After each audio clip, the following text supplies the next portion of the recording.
පළාත් සභා මැතිවරණය අවුරුදු 9කින් පවත්වනවා. පළාත් සභා එපා කියලා මට මතකයි එදා ජනතා විමුක්ති පෙරමුණේ කිල්වින් සිල්ලායි කාණ්ඩායම මේ රටේ මිනිස්සු මැරුවා.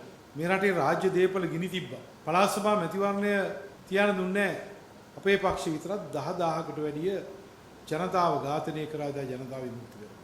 ජනතා විමුක්ති පෙරමුණේ NPP එකේ ප්‍රතිපත්ති ප්‍රකාශනය අපි දැක්කා 2024 ජනාධිපති වර්ණේ අවුරුද්දක් ඇතුළත ප්‍රාදේශ සභා සහ පළාත් සභා මැතිවරණය පවත්වන්න කටයුතු කරනවා.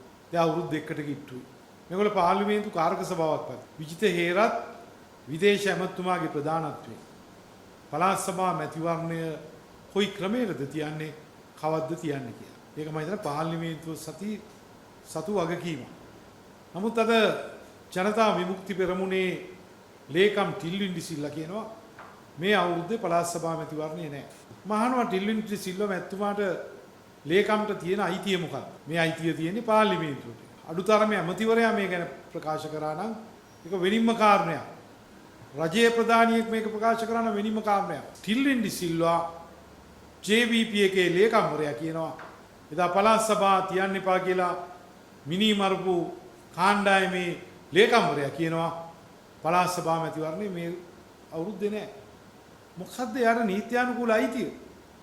එනවාද මේ ආණ්ඩුව පාලනය කරන්නේ, ජනාධිපති පාලනය කරන්නේ, පාර්ලිමේන්තුව පාලනය කරන්නේ පැල්වත්. තමයි ඒකම කියනවා පළාත් සභා මැතිවරණයට බිලියන 10ක් වෙන් කරලා තිබය වැයි.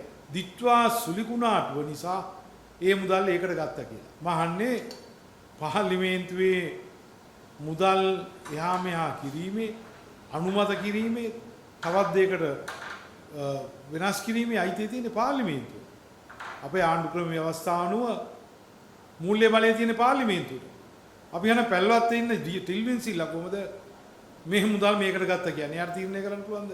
මැතිවරණයකට වෙන් කරපු මුදල් දිත්වා සුලිකුණාටුවට ගත්තා කියලා කොහොමද ටිල්වින් සිල්වා මේක තීරණය කරන්නේ? එහෙනම් මේ රජය අද මේ රට අද ඒකාධිපති ක්‍රමයකට යනවා. JVP එකට ඕන විදියට කටයුතු කරන්න. ආණ්ඩුව NPP ආණ්ඩුව. NPP එකෙන් තරම් කරේ. JVP එකේ ටිල්වින් සිල්ලා කොහොමද කියන්නේ පළාත් පාලන මැතිවරණය තියන්නේ මුදල් ගත්තා දිත්වා සුලිකුණාටුවට මුදල් දෙන්නේ. එහෙනම් මේ රට අද නරක තැනකට යන්නේ. ඒකාධිපති ක්‍රමයකට යන්නේ. පළාත් සභා මැතිවරණය තියන්නේ නැතුව මැතිවරණයේ සිටියම හකුලන්න තමයි අද මේගොල්ලෝ උත්සාහ කරන්නේ. ඇයි JVP එකට මැතිවරණය තියන බය? JVP එක මැතිවරණය තියන බය? JVP එක දන්නවද පරදින